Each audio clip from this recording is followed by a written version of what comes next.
Chères auditrices, chers auditeurs de Golasso TV, bienvenue donc pour ce nouveau Golasso Bet, pour cette 9e journée de Liga NOS. Déjà, on a à peu près dépassé le quart du championnat pour cette 5e ou 6e émission dédiée au pari de notre cher championnat portugais, Paris aussi avec une analyse préalable des différents matchs qui vont donc se suivre, avec des matchs difficiles à pronostiquer aujourd'hui, pas de matchs aux adversités énormes. Peut-être dimanche soir, on verra en fonction du match de Benfica.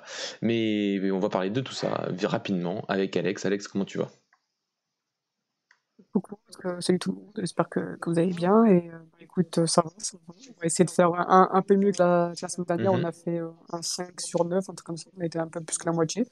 Donc voilà, on va essayer d'analyser comme il faut ces matchs, mais c'était pas facile. C'est vrai que cette journée est vraiment dure à analyser. Ouais, la dernière journée a été difficile. Celle-là, elle risque de l'être tout autant. Il y a certains matchs quand même où c'est très serré et les cotes le démontrent aussi. Donc Alex, on va commencer donc par le match d'aujourd'hui, entre un match intéressant ou pas, on verra, mais entre le Vitória Sport Club, le club de Guimarães et Portimonense, un Portimonense qui a gagné la semaine dernière face au National, une victoire un peu pas forcément attendue, on avait pronostiqué le contraire, mais Portimonense se remet un petit peu la tête à l'endroit dans ce championnat malgré des performances un peu moyennes, un Guimarães qui continue à tenter de se relever après ce début de saison compliqué. Mais toujours en tête du Ouais, championnat. c'est Donc qu'est-ce que tu en penses? ouais, c'est ça. C'est vrai que c'est un Guimarães qui ne séduit pas dans le jeu. On a pu voir notamment lors de la première mi-temps contre Tondela où c'était vraiment, vraiment pas fameux. J'ai rarement vu une équipe aussi mauvaise, c'est-à-dire une équipe qui aligne pas trois passes de suite, une équipe qui subit, qui ne sait pas défendre. Enfin, pourtant, c'est l'une des meilleures défenses du championnat, mais tu sentais quand même que Tondela pouvait marquer à tout moment. Et on parle de Tondela, on ne parle pas de Benfica, Porto, ou Braga ou Sporting. Donc voilà, mais au final, ils ont fini par gagner 2-0 grâce à une très très bonne deuxième mi-temps. Donc je pense, si je devais pronostiquer quand même quelque chose qui est à domicile, ils vont essayer quand même de faire des performances à domicile. Ils n'ont pas encore gagné, je crois, à domicile de la saison. Bah, si une fois contre Passos, mais c'était le 2 octobre, donc ça remonte à pas mal, ça remonte à il y a longtemps. Donc voilà, donc je pense quand même que Guimarães gagnera ce match contre un Portimonense qui, même s'il a gagné la semaine dernière, ne convainc pas dans le jeu. Et je pense que Guimarães fera le boulot. Et à 1,82, quand même, c'est joué. Ouais, environ 1,80 la cote de Guimarães. J'ai eu beaucoup de mal à trouver un truc. Soit on est un peu joueur et on joue la victoire du Vitória à 1,80, c'est quand même joli. Sinon le Vitória qui ne perd pas à domicile, ça n'est que 1,17. Mais Ouais, enfin, c'est c'est pas. trop peu, je pense. Ouais, c'est Ouais, pas c'est mal. ça, c'est pour assurer la chose, mais voilà, c'est dur à pronostiquer aujourd'hui, surtout que c'est deux équipes qui sont pas en forme, enfin qui sont pas en forme dans le jeu, avec des résultats un peu bons, des résultats un petit peu en dents de scie, donc voilà, donc c'est assez dur à pronostiquer, donc on va dire tous les deux une victoire de Guimarães, ou Guimarães qui ne perd pas, mais c'est vrai que c'est pas hyper intéressant, environ un 17. C'est ça. Deuxième match à la même heure, donc vous avez le choix entre ça ou Moreirense Gil Vicente. Confrontation un peu spéciale, Alex, puisque le Moreirense a changé son entraîneur après César Peixoto, qui est sur donc 2 matchs, 2 défaites, puisqu'il y a eu un match en retard au milieu de la semaine, mercredi, avec une défaite face à Passos, plus donc une première défaite pour César Peixoto face au Sporting samedi dernier. Et là, un Moreirense qui retrouve un Gil Vicente qui est donc entraîné par son ancien entraîneur Ricardo Soares, qui a vite fait retrouver un blanc et qui a gagné son premier match. Donc là aussi, c'est un match très difficile à pronostiquer. Un Moreirense qui est dans la tourmente avec donc ses débuts compliqués pour l'ancien joueur de Benfica et de Braga, et un Gil Vicente qui continue. Enfin, tous les deux, on n'avait pas compris le licenciement de Rui Almeida, mais ils ont pris aussi un bon coach. Donc, qu'est-ce que tu vois dans ce match, des cotes quand même très élevées pour les trois résultats possibles, une victoire et le match nul.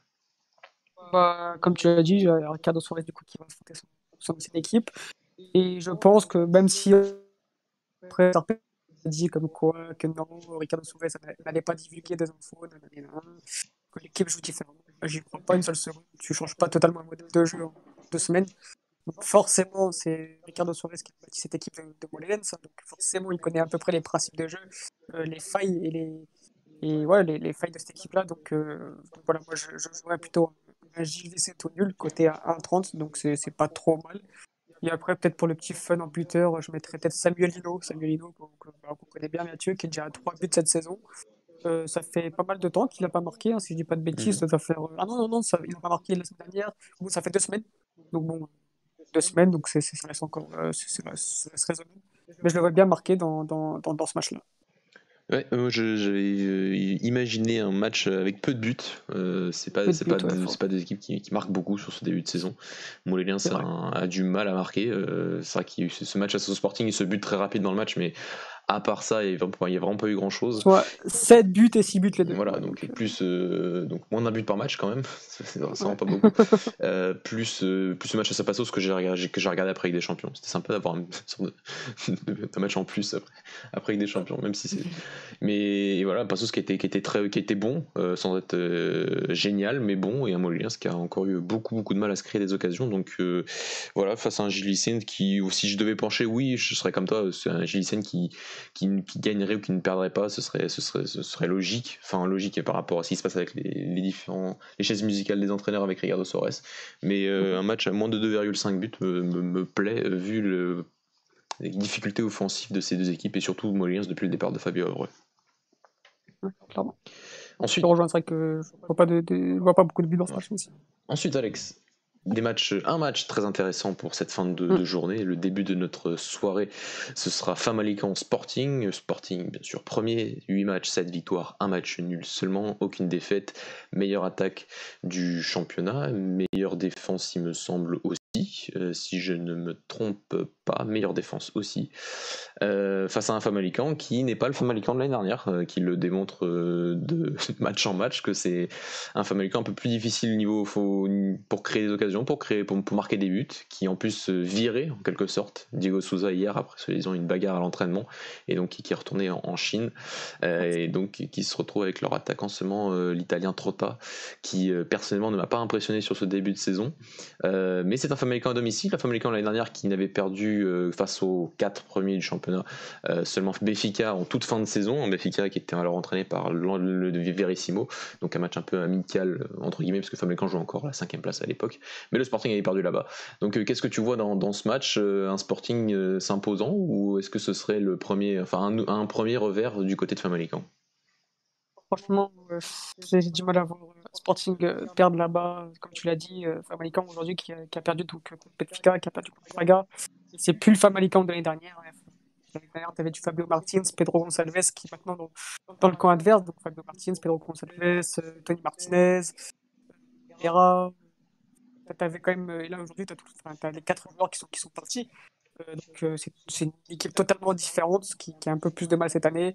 Une équipe qui prend énormément de buts, qui en marque aussi pas mal. Mais c'est vrai que quand tu regardes les dynamiques, quand tu regardes la puissance offensive du Sporting, je vois quand même, je vois pas cette défense de Famalicão ne pas prendre beaucoup de buts. Donc je vois déjà Sporting marqué.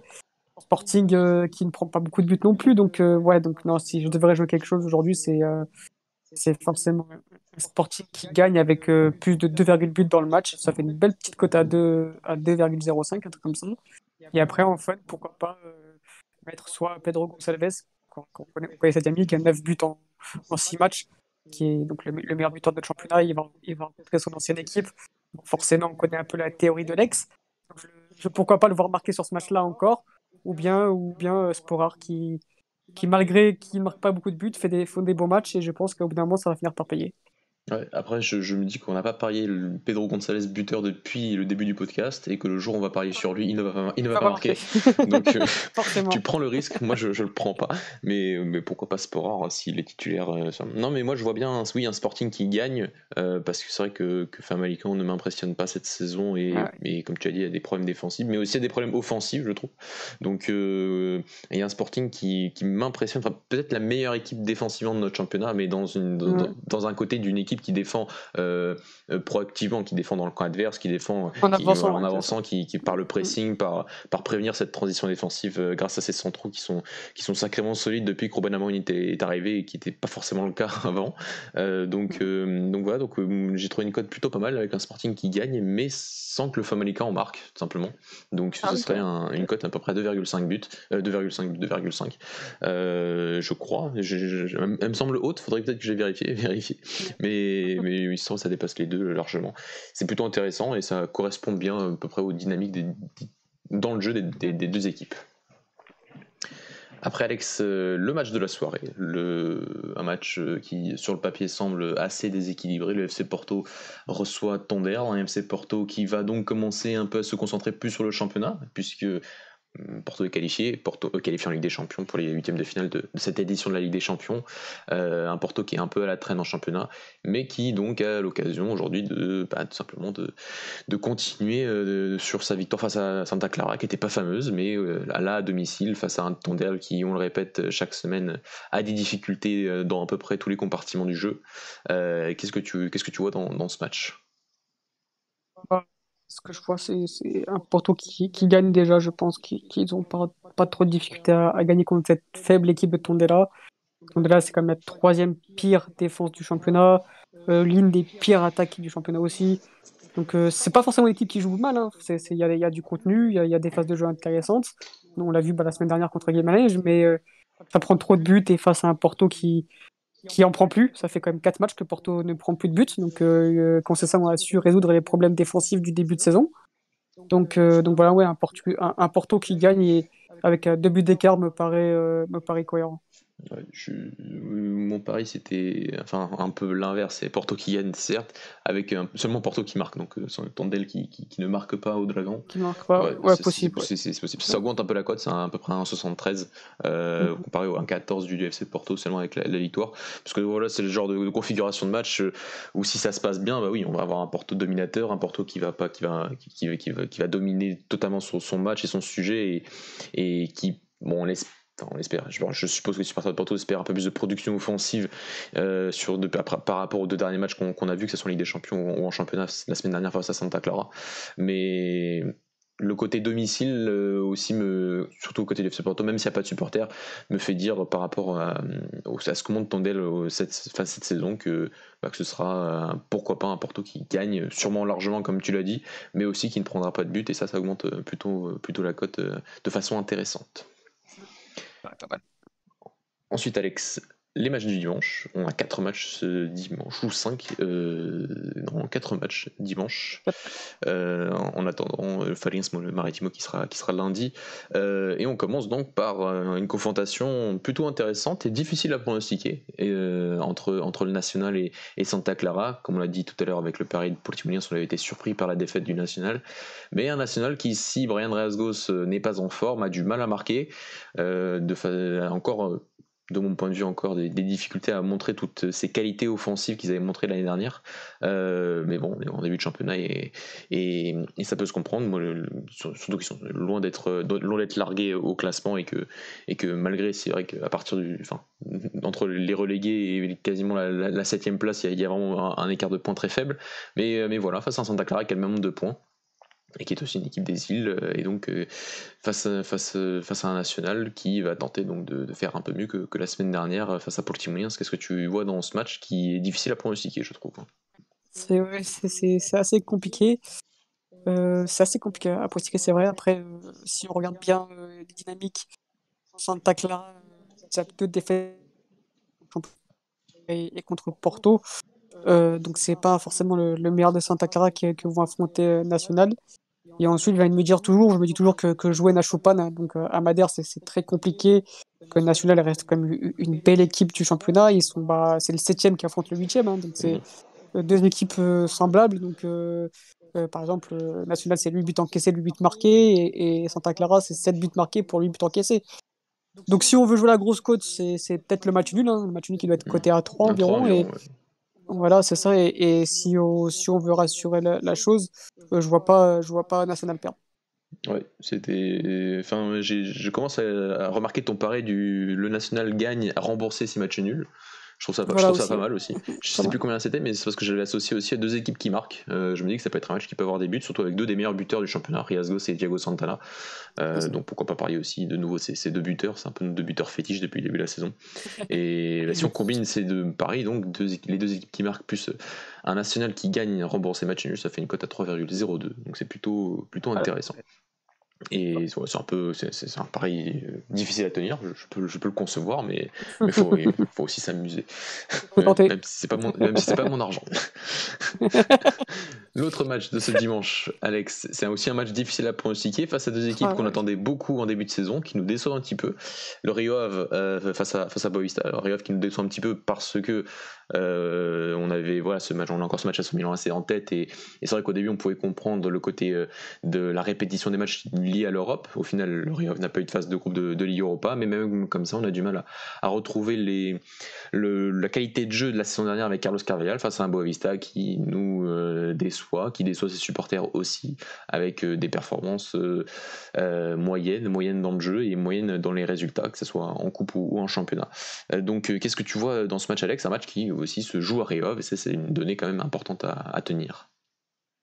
Et c'est vrai que c'était. Mais après, si on remarque bien, c'est grave tout qui a des gros problèmes offensifs. Là, d'ailleurs, il y a Mario Silva qui compte mettre Bruno Merah au point de l'attaque. Donc, voilà, Bruno Merah, c'est pas forcément ce qui se fait de mieux en championnat. Et quand on connaît, bah, on voit quand même que Boavista, c'est quand même bien amélioré défensivement. J'ai regardé le match contre Belen. C'est bon, Belen, c'est pas une attaque de feu, mais ça défendait vraiment pas mal côté Boavista. Et donc, j'ai tendance à croire que la défense va gagner sur l'attaque. Et donc, je vois pas forcément Boavista prendre beaucoup de buts contre Rio Ave. Donc, forcément, j'aurais tendance à plus parier un Boavista qui perd pas parce que Vasco Seabra est dos au mur. Et que voilà, maintenant, il faut ramener des points. Et on a vu contre Boavista que quand cette équipe est dos au mur, donc c'est une équipe quand même qui peut faire de bonnes choses. Donc, je vois un Rio Ave qui aura peut-être la possession du ballon, mais voilà, un Boavista qui va contrer très bien avec le retour de leur attaquant Ellis, donc la Panthère. Donc voilà, non, je vois Boavista prendre des points cette fois-ci. Donc un Boavista qui perd pas, et c'est coté à 1,68, ce qui est vraiment pas mal, je trouve. Ouais, c'est vrai que lorsque Vasco Seabra était dos au mur, ça a été face à Benfica, et il a gagné Mm, 3-0 à domicile. Mais là, c'est le côté Rio Ave à domicile qui me fait dire que Rio Ave ne perdra pas ce match. Donc on sera à vous les auditeurs de choisir, mais en tout cas, c'est ça. ce que je ne vois pas, c'est beaucoup de buts. Voilà, c'est deux équipes qui ne m'impressionnent. Enfin, Boavista qui a tout, j'ai envie de dire. Enfin, comme tu as dit, Ellis nous avait impressionné face à Benfica et peut Ouais. être un joueur qui pourrait être dans des semblables en termes de stats comme Santana ou Riasgos, mais qui a besoin peut-être de plus de régularité dans ses matchs, et un Reov qui ne marque pas beaucoup. Surtout avec Bruno Moreira, on l'a déjà répété quelques fois dans ce podcast. Donc un Rio, moi mon pari, c'est un Rio qui ne perd pas avec moins de 2,5 buts dans le match, c'est coté à 1,74. Donc c'est pas énorme, c'est difficile à tenter. En plus, il y a deux paris à tenir. Donc voilà, mais Ouais. c'est un match très très dur à pronostiquer, mais qui, sur le papier en tout cas, au niveau juste du visuel, pourrait plaire pour un match qui reste intéressant juste pour le regarder. Non, pas l'avant-dernier match, enfin, l'avant-dernier match. Les deux derniers matchs se jouent à la même heure, à 21h. C'est nos deux dernières équipes européennes qui s'affrontent, enfin, deux équipes européennes qui vont jouer en L'Europa simultané, League. qui ont joué l'Europa League. Voilà, le Sporting Club de Braga qui se déplace donc au Jamor face à la Bessade. La Bessade de Petit qui a du mal à gagner, qui ne perd pas beaucoup non plus. Alex, il me semble que ce n'est que deux défaites cette saison et 5 matchs nuls. C'est C'est ça. l'équipe qui a le plus de matchs C'est nuls énorme, cette ouais. saison. C'est vrai qu'ils défendent bien, mais ça, avec les équipes de petits, on le sait. Attaquer, c'est plus difficile. Face à un Braga qui démontre une sacrée régularité quand même dans cette période européenne, avec depuis le début des compétitions européennes, aucune défaite en championnat. 6 matchs, 6 victoires, et un Carlos Carvalhal qui se rapproche de plus en plus des records de matchs consécutifs en gagnant de certains Abel Ferreira et Domingos Pacienza. Donc ça approche, et un Braga qui est déjà qualifié en plus en Europe, donc qui, comme avec le FC Porto et comme Benfica, on va le voir après, déjà va pouvoir beaucoup plus se concentrer sur conserver cette dynamique en championnat. Ouais, c'est ça, t'as tout dit. Belen, c'est Bessade, c'est que 5 buts encaissés. C'est leur deuxième meilleure En 8 matchs, ils ont jamais fait de but à part en 90-91, je crois, un truc comme ça. Donc vraiment, c'est une équipe qui défend hyper bien avec leur défense à 3, qui sont très solides. Après, je me dis que Braga est sur une forme exceptionnelle, hein, 6 victoires de suite.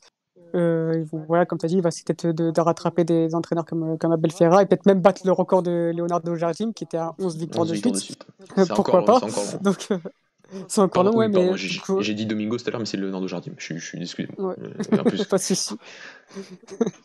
Et du coup, j'arrive pas à avoir de résultats sur ce match-là. Vraiment, je me dis, est-ce qu'on va avoir un Braga fatigué quand même face à une équipe qui va défendre tout le match, qui défend hyper bien. Donc pour moi, je vais juste jouer le moins 3,5 qui est coté à moins 3,5 buts. Ça fait coté, attendez que je regarde ça. Non, moins 2,5 c'est à 1,72, donc pourquoi pas. Mais voilà, c'est vrai que moi j'ai du mal à voir un résultat sur ce match-là, tellement c'est indécis pour moi. ouais, ce match-là va ressembler, comment dire, un peu à la configuration du match de la semaine dernière pour Braga face au Farense, peut-être même un peu moins de vitesse offensive du côté de la Bessade que le Farense a Ouais. démontré la semaine dernière face à Braga. Mais Braga, depuis que la Bessade joue au Jamor, a tout le temps gagné 2 matchs, 2 victoires. La fameuse victoire 7-1 lors des débuts d'Amorim, c'était en janvier dernier, le premier match de janvier pour Braga. Donc un match où j'ai envie de dire, allez, on va juste mettre Braga qui gagne, puisque Braga reste favori et a démontré une certaine régularité, mais c'est vrai que le côté peu de buts, un peu comme face au Feyenoord la semaine dernière, peut jouer, se tient parfaitement Alex, donc voilà, on va se tenir sur ces 2 paris-là, hein, environ.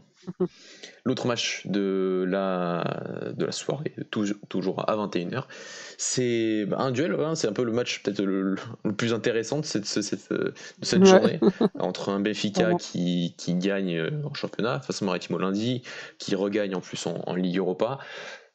Le jeu, on en reviendra, mais c'est pas tout encore exceptionnel, même si ça s'améliore sur ces 2 derniers matchs. Mais face à un Passos Ferreira qui impressionne, invaincu sur les 5 derniers matchs, à égalité de points, non pas avec le FC Porto, il me semble, avec un point de. Ils ont 2 points de retard seulement sur le FC Porto, ils ont 14 points, c'est un des meilleurs débuts de saison de Passos Ferreira avec son entraîneur Pep. Donc qu'est-ce que tu vois dans ce match, Alex? Je vois Passos tenir tête à un Benfica, donc leur poser pas mal de soucis. Donc peut-être les deux équipes qui marquent, ça me semble jouable avec un Douglas Tanké qui est très en forme. Donc pourquoi pas le mettre en buteur aussi. Et ouais, les deux équipes marquent, ou au pire, un Passos qui perd pas avec 2 buts d'écart, c'est-à-dire voilà, un Benfica qui gagne, mais de façon très serrée, parce que je vois quand même Passos répondre présent dans ce match-là, où c'est un contexte à huis clos, donc l'histoire de oui, on joue à Louge, ça sera plus compliqué, bah, cette fois, ça marche pas trop. Et un Benfica, comme on se répète depuis 2 semaines, qui impressionne pas dans le jeu, voilà, qui galère pas mal quand même, et là, on les affronte comme une bonne petite équipe du championnat, qui progresse, qui a gagné contre Porto. Donc voilà, je vois un Passos quand même répondre présent demain soir. Donc voilà, soit les deux équipes marquent, c'est jouable, ou bien un Passos qui ne perd pas avec un gros score, quoi. Ouais, comme on l'avait dit il y a quelques semaines, on s'était dit que parier les fameuses défaites, hein, dans la saison des grands serait toujours un peu compliqué. Et là, j'ai envie de te dire pourquoi pas. Pourquoi pas tenter la Pourquoi cause la cote à 12,50 de Passos Ferreira. Non, tout simplement, c'est vrai, tu as totalement raison, c'est le côté à domicile. Aujourd'hui, c'est vrai qu'on le tient un peu pour l'FC Porto, mais du côté de Benfica, il y a quand même pas mal de défaites à domicile depuis qu'il n'y a C'est pas de ça. supporters. Donc je trouve que l'avantage domicile des grands, enfin surtout de Benfica depuis le début de la pandémie, depuis que les matchs sont repris, c'est pas que ça ne tient plus, il se tient encore, mais se tient moins que quand il y avait les supporters, bien sûr.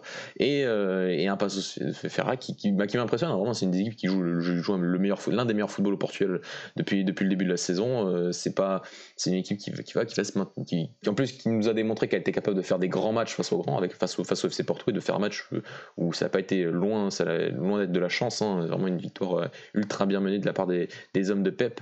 Donc ouais, c'est pas, je sais que c'est dur à tenir, mais voilà, j'ai envie de dire, si je ne parie pas Passos aujourd'hui, je sens que je vais le regretter. donc voilà, je tente la chose. Donc soit je passe pour un fou si ça passe, soit je passe pour un génie. Donc on va tenter ça, on va s'amuser. Et de toute façon, je regarderai pas le match parce que c'est en même temps que Braga. Et le dernier match donc de la journée, ce sera lundi, Alex, Fariens Maritimo, les sudistes face aux hommes de Madère. Fariens qui joue donc le lundi après sa défaite en Coupe du Portugal jeudi. Match reporté, enfin c'est un match en retard du cas de Covid dans l'équipe de l'Estremadura. Et le Fariens qui a perdu, donc cette équipe de 3ème division qui est. Voilà, on dit depuis le début de la saison, c'est une équipe qui joue bien au football, qui a des principes, qui malheureusement n'arrive pas à obtenir ses résultats, mais qui n'a pas viré son entraîneur encore, rare comme au Portugal, Sergio Vieira, et qui reçoit un Maritimo qui, on vient de l'apprendre hier, a viré Lito Vidigal, alléluia, et qui a donc mis l'entraîneur du 23, Milton Mendes, un entraîneur qui avait été annoncé à Braga après le départ de Paulo Fonseca. J'avais totalement oublié son existence il y avait quelques mois, dès qu'il a rejoint les U23 de Maritimo, ça m'avait surpris. Voilà, il sera il sera sur le banc de Maritimo lundi pour ce match. Un Maritimo qui a des difficultés, qui a un attaquant qui marque des buts, Rodrigo Pinho, 6 buts depuis le début de la saison, deuxième meilleur buteur du championnat, face à un Fariens qui doit absolument gagner, même si on regarde bien, ils sont derniers certes avec 5 points, mais juste le 9e, Rio Ave, n'est qu'à 10 points, donc il n'y a que 5 points d'écart, donc je pense aussi c'est pour ça que les dirigeants du Fariens ont encore un peu de patience avec Sergio Vieira. Qu'est-ce que tu en penses? Ouais, c'est clair. Après, c'est vrai que leur défaite face à Alfred d'Amador, ça a peut-être mis un peu de l'eau dans du gaz. Donc, c'est vrai que cette défaite-là passe mal auprès des dirigeants de Fariens. Maintenant, c'est l'équipe qui propose du beau football. On a vu notamment contre Braga, qui sont passés à 2 minutes tout simplement de faire égalité, de tenir le match nul. Du coup, j'ai envie de croire cette fois-ci à une victoire de Fariens ou bien une victoire et rembourser ses matchs nuls qui est coté à 1,55. Donc voilà, Maritimo qui ne plaît pas dans le jeu. Donc voilà, maintenant que Tico Vidigal est parti, peut-être qu'on verra de meilleures choses, moins d'anti-football, moins de joueurs à terre. On sait que les U23 de Maritimo sont pas mauvaises. D'ailleurs, je crois qu'ils sont 3e dans leur poule. Donc, mais bon, c'est vrai que là, quand tu changes d'entraîneur, il y aura peut-être un sursaut d'orgueil, peut-être de la part des joueurs de Maritimo, mais j'ai envie de croire que Fariens, cette fois-ci, va faire le taf et vont gagner. Donc, mais après, pour pas prendre de risques, on va peut-être mettre Fariens qui gagne et rembourser ses matchs nuls. C'était aussi mon pari. Le Fariens qui gagne rembourser 6 matchs nuls. Voilà, 2,25, enfin la cote du Fariens est tentante à 2,25 parce que voilà, je pense que les dynamiques en termes de jeu sont différentes, en termes de résultats pas trop.